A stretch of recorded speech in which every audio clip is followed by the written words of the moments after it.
And that's when we started working on FPSOs, and in particular driven by economics, because you know, you have a single well in somewhere like Spain, somewhat remote.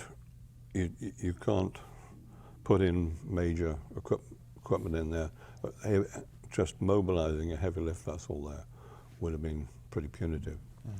So the idea of having a subsea well tied back to a tanker which was moored and could store the fluid, and then you could then export it from there. Where did that idea come from first, or is it hard to really trace it? I mean, it's.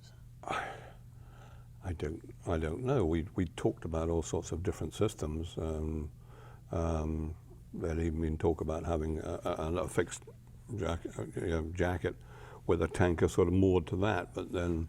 Okay. Then just get rid of the jacket. Yeah.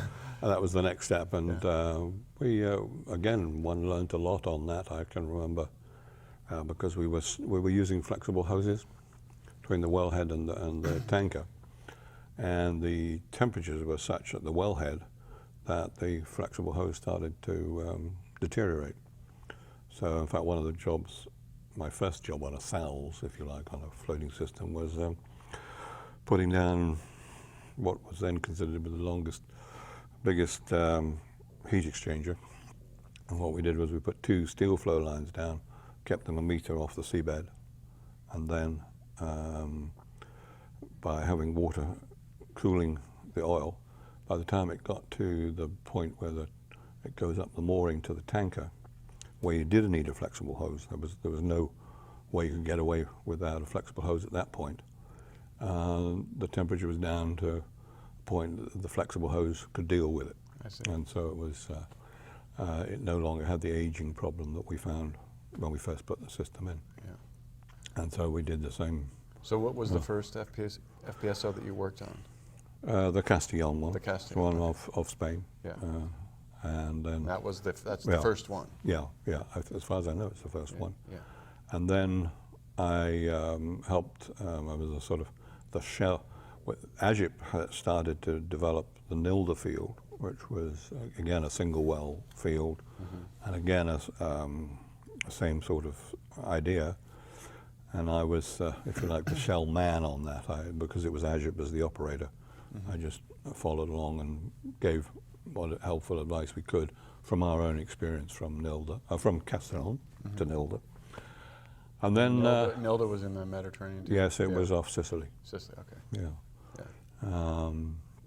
And then we'd found this field off Tunisia.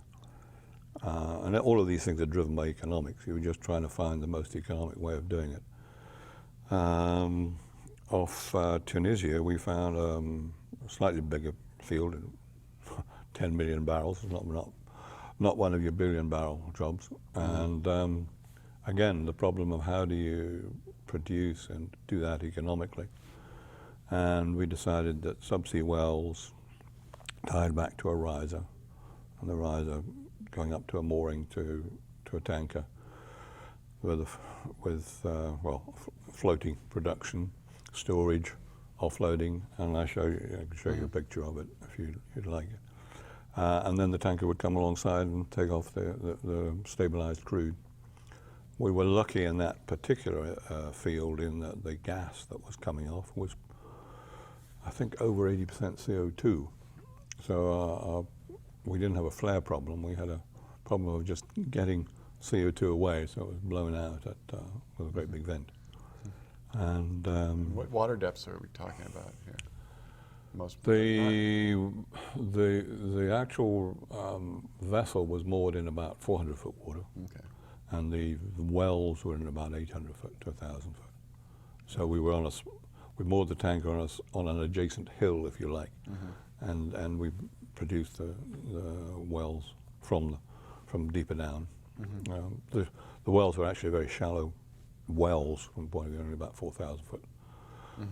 And that was another problem. We couldn't, because they were so shallow, you really couldn't drill from a central point and deviate, because you wouldn't have got the coverage for the field. So another reason for going to subsea individual wells. because of the shallowness of the reservoir.